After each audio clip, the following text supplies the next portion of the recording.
Welcome to Norfolk Perspective City Slice. I'm Bob Batcher. Well, it's that time where you're kind of thinking, what's my future going to be when it comes to housing? Should I rent? Should I buy? Can I afford it? Can I afford the rent? What should I be doing? I'm hearing all kinds of things. So we've got two guests on to kind of shed some light on maybe some of your future planning.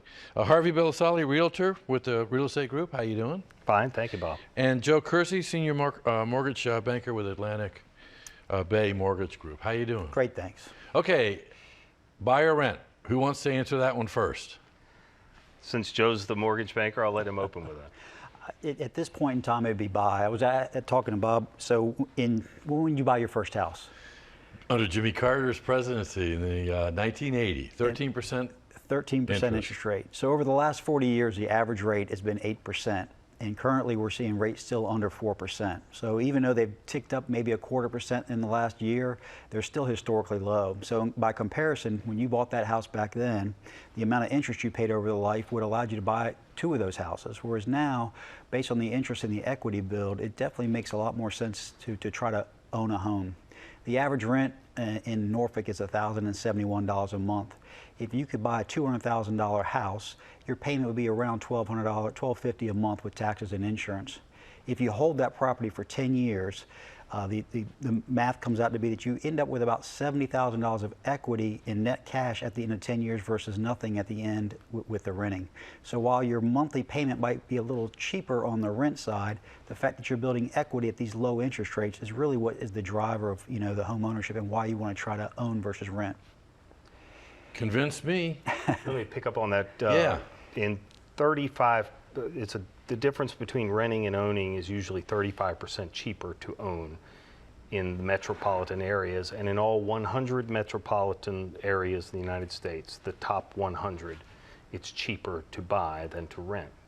So with the rates as Joe describes them, it is a great time. And what we're trying to do to buy, it is a great time to buy. What we're trying to do is educate buyers on the ways to go about finding a home and buying a home with the right rate and settling into the American dream. And you mentioned the American dream. And the reason I bought that townhouse was because I'd gotten married in 1978. I wanted to get a dog. I could only get a dog if I, had a fenced-in yard and owned. My dad said, go for it. My first house payment, I think, was $561 a month. Not anywhere close to that now. No. But now what we're hearing after whatever we want to call it, the economic burp or whatever, that the millennials are moving away from house purchasing and getting into apartments. It's a lifestyle thing. What do you say to that? If you don't think you're going to be in the area for more than 5 years, renting might not be a bad way to go. No, wait, you're a mortgage guy. I know, but at the same time, there is a cost to selling a property and buying a property, and you have to take that in consideration. But if you think you're going to be here at least 5 years, again, here's the other statistic that's you said after the burp. What the problem is right now is rents are rising a lot faster than anything else. Because the demand for rental is exactly. increasing. So, if you say, hey, but my rent's fine right now, in 10 years from now, it just at a 4% clip, your rent's going to outpace that.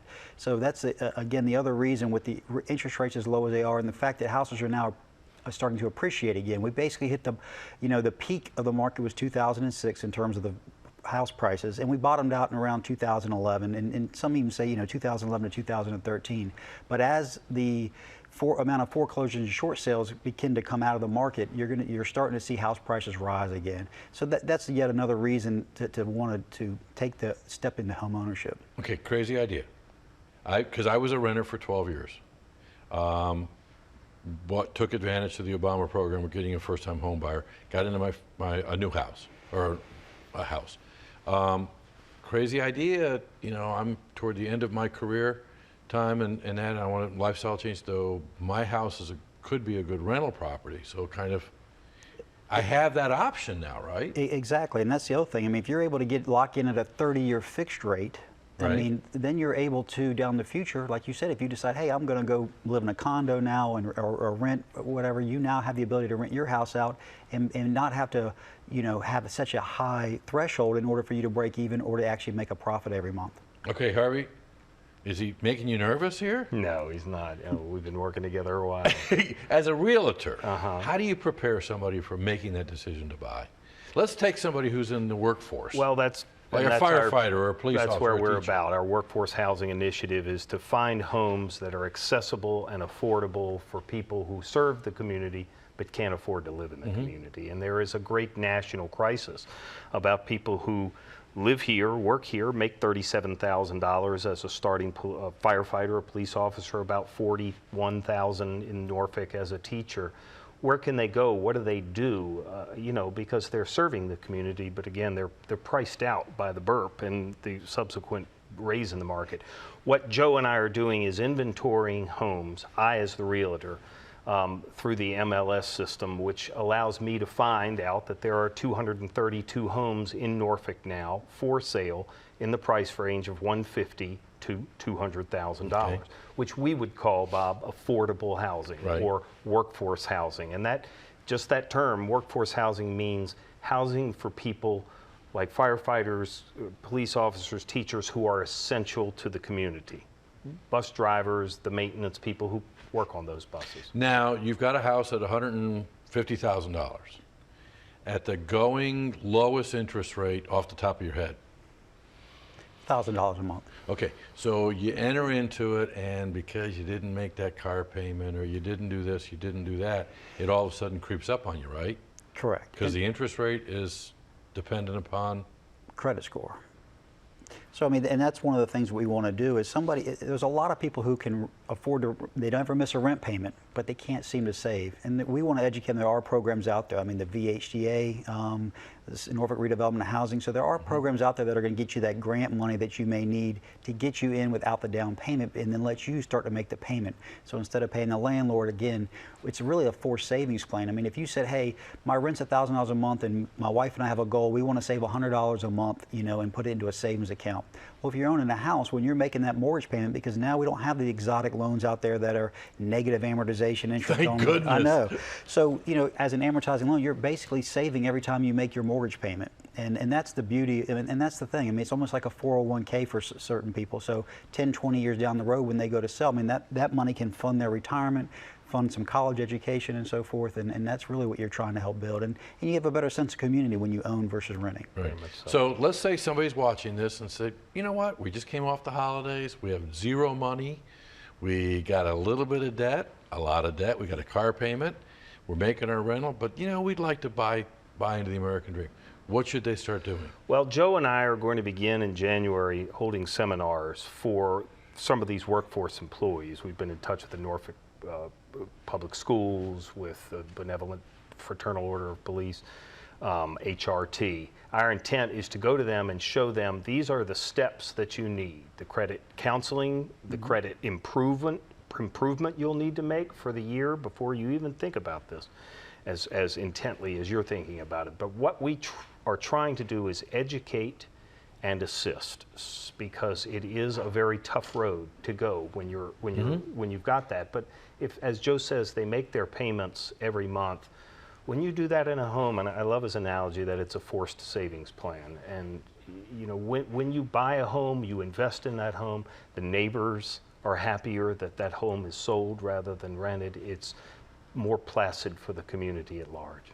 So should they call their friend the realtor and start driving around, or should they start saving first? Well, really what they want to do is do a financial checkup. I mean, you want to see where their credit is. Oh, now you're sounding like my Yeah, wife. I know. You want to find out where your credit is. We need to look at your debt to income ratio, because the first thing you don't want to do is get your hopes up there, have Harvey show you the perfect house, but then you find out you don't qualify for the loan for credit reasons or so forth. So, and you mentioned January, and that's a perfect time, because what do people do between January and April 15th? File their taxes and get a refund. So instead of taking that money and taking a trip or something, Or wonder how they're going to pay exactly, the. yeah.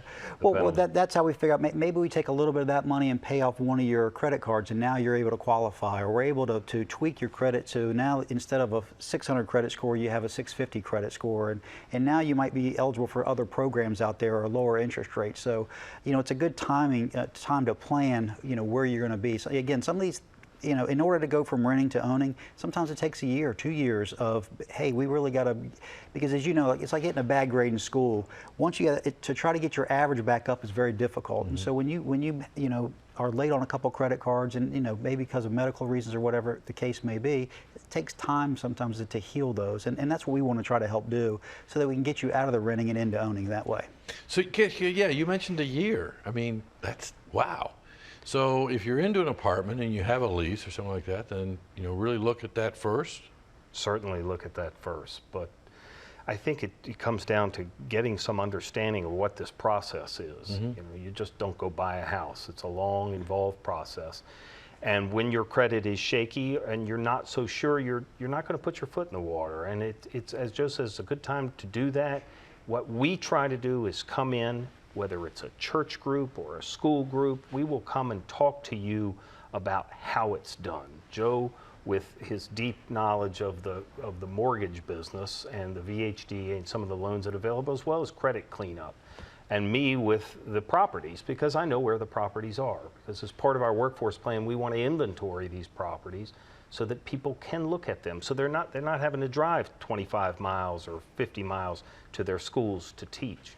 One big thing about workforce is proximity to the job. And in this resort area we have from Williamsburg down the Outer Banks, it's very tough to find affordable pricing or housing that's close by where you're employed. So a real lesson learned is don't let the emotions get in the way, but get with some professionals and really do a thorough analysis. Agreed, and it's a very scary process. We've all bought, and it's not a walk in the park. So yes, we're here to guide you if we can and assist you. Well, it's really kind of cool because if you do buy, then you got these major decisions. Should we change the color? And you can have a dream. Right. And clean gutters on weekends. That's right.